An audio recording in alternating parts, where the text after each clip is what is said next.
To'xta, shohga to'xta. Hozir uchadi mana. To'xta, nima qilyapsiz? Hozir men bilan joz taksi olyapsiz hozir? Yo'q, qani ishlasizga. Prosta hozir birorta qiz chiqib qolsa, men joz taksi olaman, shunga repisa qilib turishim kerak edi. Yo'q, repisami? Mana repisa qilib ketaman-da.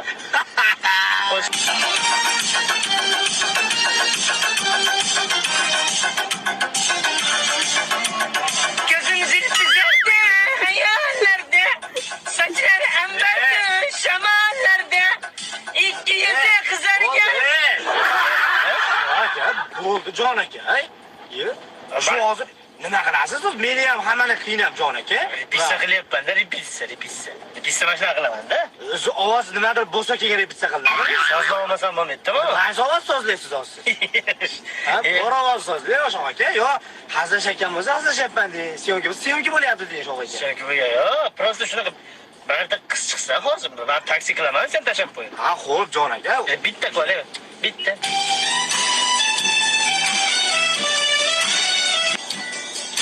Seni gördüğüm zaman dilim neden tutular. Seni gördüğüm zaman güller esimde güler. Seni gördüğüm... Shoh aka, jetib olaylik hozirga jon aka, qiynab yuborsiz odamni. Mana shunaqa repisa qilaman. Sen odamlar